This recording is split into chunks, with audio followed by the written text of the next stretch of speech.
உருவமான நோய்ன்றாங்க. எந்த அளவுக்கு இந்த குழந்தை பாதிச்சிருக்குன்னா, உங்கள் பிள்ளைகளுக்கு அடம்பிடிக்கும் பொழுது நீங்க என்ன பண்ணுவீங்க? சமயங்கள்ல ஏதாவது ஒரு மாத்தி விடுவீங்க. அழுவாதப்பா கையில வச்சுக்காங்க. அது என்ன செய்யுது? அது பாஷையில அழும் பொழுது நாம் இன்னும் கூடுதலா அழுதா ஏதாவது கொடுத்து நம்ம சமாளிப்பாங்க அப்படின்ட்டு இந்த குழந்தைகள் பாதிச்சு அழகை நிப்பாட்டுறதுக்கு எதையாவது ஒண்ணு வாங்கணும்னா அது கையில வச்சு ஆயிரம் அழு நல்ல அழு. பொதுவா குழந்தை அழுதால யாருக்குமே ஆகாது, அலர்ஜி ஆயிரும்.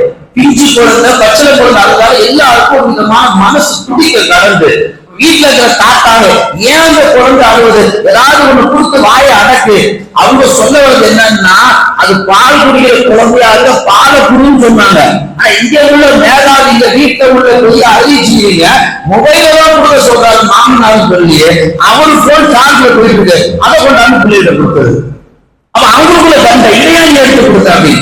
இன்னைக்கு எல்லாம் நல்ல பெரிய பெரிய குழந்தைகள் மொபைலோடு அடிமையானதற்கு காரணம் அவர்களுடைய 3 வயதில் உருவாக்கிய நோய் என்பதாக ஆய்வாளர்கள் சொல்லி காமிக்கிறார்கள்.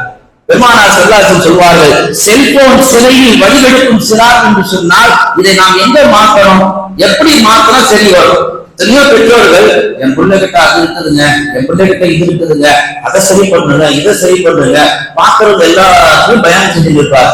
உண்மையிலே சரி பண்ண வேண்டியது உங்க பிள்ளைகிட்ட இல்ல, உங்ககிட்ட தான். இதை நான் சொல்லல, எத்தனையோ மன தத்துவ நிபுணர்கள் சொல்லி காட்டுறாங்க. எத்தனையோ நிபுணர்கள் பிள்ளைகளை கூட்டிட்டு போவாங்க. சுத்தமா படிக்க மாட்டேங்கிறார் சார், சுத்தமா சாப்பிட மாட்டேங்கிறார் சார், சொல்லிட்டே கேட்க மாட்டேங்கிறார் சார். டாக்டர் சொல்லுவாங்க. டாக்டர் எல்லாத்தையும் கவனிச்சுட்டு அவன் அமைதியா தான் இருக்கிறான், அவன் ஒழுங்காதான் இருக்கிறான், அவன் நல்லா தான் இருக்கிறான், நீ தான் மாறி இருக்கிற, நீ தான் அவன் மேல கம்ப்ளைண்ட் பண்ணிட்டு இருக்க. ஒரு வார்த்தை அவன் ஒண்ணு சொல்றானா, நீ தான் அவன் மேல அடிக்கிட்டே இருக்கிற. பிரச்சனை அவனுக்கு உனக்குதான். டாக்டர் ஒரே வார்த்தை சொல்றாரு, மன தத்துவ நிபுணர் டாக்டர், நீங்க முதல்ல சரியாயிங்க. நீங்க ஒரு நல்ல விஷயத்த செய்வீங்களா, அந்த முதல்ல பிள்ளைக்கு உத்தரவு போடாதீங்க. டயத்துக்கு சாப்பிடுறா, தினம் குளிரா, நல்ல பொருளா, நல்ல உங்க பிள்ளைங்க முதல்ல நீங்க செய்யுங்கன்றான். மனதத்துவ நிபுணர்கள் நீங்க செய்யுங்க. இதைத்தான் அல்ல 1400 வருஷத்துக்கு முன்னாடி சொல்லிட்டானே, நாமளும் இந்த தக்குவ மாலா கசுராயோர் ஈமான் பண்றது நீங்கள் செய்யாததை பிறருக்கு ஏற்று. அங்க பிறர்னு சொன்னா எல்லாமே அடங்கிறோம். ஒரு கணவன் செய்யாததை மனைவிக்கு சொல்லக்கூடாது, ஒரு சமூகத்துல தலைவர் செய்யாத தன்னுடைய தொண்டர்களுக்கு சொல்லக்கூடாது. எல்லாமே அந்த ஆயத்துக்குள்ள அடங்கிறோம். அது வருவதே பெற்றோர்கள் பிள்ளைகள். பெற்றோர்கள் நீங்க ஒழுங்கா இல்லாம உங்க பிள்ளைகளுக்கு உத்தரவு போடுறீங்க. அல்லாஹ் அதுதான் சொல்ல வர்றான்.